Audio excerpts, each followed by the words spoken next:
रायजोफोर दिनैबो बुहुमनि जाबाय थानाय दावहानि सायावनो एसे इनफरमेसन लानानै फैलायबाय। दा मानसि गिदिरफ्राथ' बुहुमनि जायनाखि देरसिन मानसि जायखौ जों इउएसनि प्रेसिडेन्टखौ होननानै मिथियो नङा होमबा रायजोफोर दा बिथांनि जे बिबुंथि होनायफोर दा ओरैबायदि आरोखि हमदांनो हास्लाबा बा मोनथिस्लाबा आरोखि दानो बुङो फुङाव आलदा खोथा दा बेलासि समाव बुङो मोनसे आलदा खोथा माने बिराद क्रिटिकेल आरोखि अबे समाव मा जागोन अबे समाव मा बुंगोन जेबो हमदांनो हाया आरोखि दा बेजों थांफानांगौबा बेजों खारफानांगौबा बेखौ ट्रेक खालामनांगौबा माने बिराद गोब्राब आरोखि नङा होमबा रायजोफोर दा जों बिथांनि जे बिबुंथि होनाय दा बेखौ जों एसे आन्दाज खालाम हायो माने बुहुमाव ओरैबादि दा सिटुएसना एसे गोजौ गाहाया सोलिगासिनो दं आरोखि माने आप एन्ड डाउन जानाय बे बुस्थुखौ जों नुनो मोनगासिनो दं आरोखि दा बिथाङा फुंसिमाव दिनैनि फुंसिमाव बुंदोंमोन जे जायनाखि सुप्रिम लिडार इराननि खामनेयालि दा बिथाङाथ' 28 थारिख फेब्रुवारियावहायनो मिसाइल बम गावनानै बिथांखौ बुथारदोंमोन दा बिनि उनावहाय सप्तासेसोनि उनावनो सासे सुप्रिम लिडार बिनिनो फिसाला जायखौ जों मस्ताबा खामनै होननानै मोनथियो आरोखि दा बर्थमान दा बेखौहाय थैबाय होननानै दिनैनि फुङावहाय जों ससियेल मिडियायाव नुदों आरोखि थारमाने बेबो गैला बेखौबो इलिमिनेट खालामबाय होननानै जों ससियेल मिडियायाव बिदि नुदों आरोखि दा खोथाया इन्ट्रेस्टिं दा बेखौथ' जों नुबाय दा दासिमाव आरोखि दा ओरैबायदि मोनसे निउससो जों नुबाय आरोखि ससियेल मिडियायावहाय जायनाखि मस्ताबा खामनै सुप्रिम लिडार इराननि दा बिथाङाबो माने बै समनिफ्रायनो बबे जायगायाव दंमोन बेखौ जों मोनथियाखैमोन बा ससियेल मिडियायावबो बिदि फैनानै बियो अपिनियनफोरखौ होफैयाखैमोन आरोखि दा बेखौ जों जखम जानाय आघात जानाय बिदि जादों होननानैबो मोनथिदोंमोन ससियेल मिडियानि गेजेरजों दा अबे जायगायाव दं दा जामारदोंना जामाराखै बिनिबो मोनसे माने क्लियार अपिनियनफोरखौ मोनाखैमोन आरोखि दा बिथाङा दा दिनैनि समाव आरोखि जे इउएसनि प्रेसिडेन्टआ बिथांखौ थैबाय होननानै जेब्ला ससियेल मिडियायाव डिक्लेयार होयो अब्ला दा बेलासिसिमाव दा बिथाङा मोनसे मेसेजसो होबाय आरोखि जायनाखि मस्ताबा खामनै इराननि सुप्रिम लिडार दा बिथाङा मेसेज खालामहरबाय जे गावनि हादोरनि जथ' माने दावहा नांग्रा मानसिफोर गावनि हादोरनि मानसिफोरखौ माने मोनसे गोजोननायसो जासिदों आरोखि थेंक्ससो हरदों आरोखि जे इउएसजों बिदि दावहा नांफिननायनि थाखाय आरोखि जे इउएस बेसखौ टारगेट खालामनानै बिसोरखौबो माखासे माने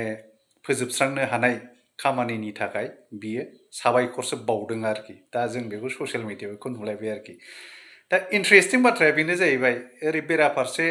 दा बिदि जागासिनो दं जाहैबाय ओरैहाय ओमफ्राय इरानाबो ओरैबादि मैयानि बाथ्रा आरोखि बियो दा साउदी आरबाव इउएसनि मिलिटारिफ्रा बेस खालामनानै दंमोन आरोखि मोनसे एयारपर्ट माबायावहाय आरोखि दा बिसिनि प्लेन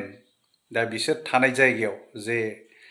माबा दंमोन आरोखि इउएस बेस जायगा दंमोन आरोखि बेहाय टारगेट खालामनानै मिसाइलजों माने दंस' खालामनायखौ जों ससियेल मिडियायावबो नुनो मोनदों आरोखि बाहाय बिसिनि इउएसनि गोबां माबाफ्रा एर'प्लेन बा फाइटार जेटफोर दावहायाव जे बाहायो बेफोर माने डिस्ट्रय जानाय बा दंस' जानायखौ जों ससियेल मिडियायाव नुदों आरोखि दा ओरैबादि इन्ट्रेस्टिं आरोखि जिनिसा ओरैबादि जागासिनो दं आरोखि दे जायखौ जों माने जिअ' पलिटिक्स होननानैबो मोनथियो नङा होमबा रायजोफोर दा ओरैबादि फिदिंगासिनो दं आरोखि माब्रैबा माने इराननि जे माबाफोर आरोखि थावफोर बेफोरखौ मारै कब्जा खालामनानै लानो बा बिसोरजों मारै डिल खालामनानै बिसिनिफ्राय माने 50-50 जे माबा डिल बेफोरखौ मारै खालामनानै लानो हानो इउएसआ बिदि टारगेट खालामगासिनो दं खोमा आरोखि दा बेराफारसे ओरै नुगासिनो दं ओरैनोथ' जोङो दावहायाव मिसाइल गावनाय एर'प्लेनजों बिदि एटाक खालामलायनायखौ जों नुगासिनो ड्रन एटाक खालामलायनाय बेखौ नुगासिनो दा मोनसे ओरैबादि इन्ट्रेस्टिंबाव आरोखि दा माने हाजोंबो गाग्लोबनायनि मोनसे माबाखौ प्लेन एन्ड पलिसिखौ खालामगासिनो दङ आरोखि इउएसआ आरोखि जायाव माने इराननि बिराद जे थावखौ जमा खालामनानै बेनिफ्राय सारा बुहुमावनो माने 90% बे जायगानिफ्राय माने थावा साप्लाइ जायो आरोखि जायखौ खार्ग आइलेण्ड होननानै बुङो आरोखि दा बे खार्ग आइलेण्डआ कमप्लिटलि थाव मोनसे दिफु आरोखि दिफु बायदि थावखौ सोदांनानै बे जायगायाव दोननानै बिनिफ्रायनो फुरा सारा माबायावहाय ग्लबेलावहाय आरोखि सारा बुहुमावनो बिनिफ्राय 90% मा गेस होन पेट्रल होन डिजेल होन बिनिफ्राय साप्लाइ जाजोबो आरोखि दा बे जायगाखौनो बिसोरो जायखौ जों माबा होननानै मोनथियो नङा होमबा ग्राउन्ड इनभेसन खालामनो थांगासिनो दङ आरोखि आमेरिकाया जुदि सिजफायार बा डिला जुदि जायाबा बेखौ माने हाजोंबो थांनानै बे जायगाखौ खार्ग आइलेण्डखौ गाग्लोबनायनि मोनसे प्लेन एन्ड पलिसि बिसोर खालामगासिनो दं आरोखि दा बेसेबां मा जायो बेखौ जों समजों लोगोसे नेनानै थानांसिगोन जेब्ला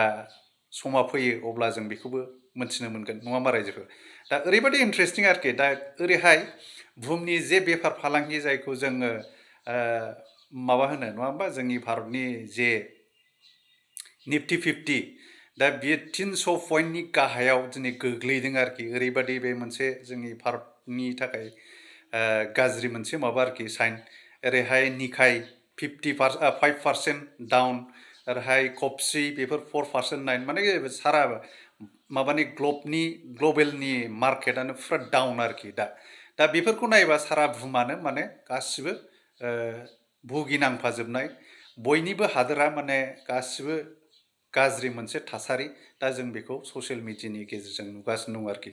दा बेसेबां मा जायो दा बेखौ जों समजों लोगोसे नेनानै थानांसिगोनलाय रायजोफोर नङा होमबा दा दिनैनि टपिकआबो बेनोमोन रायजोफोर गोजोन्थों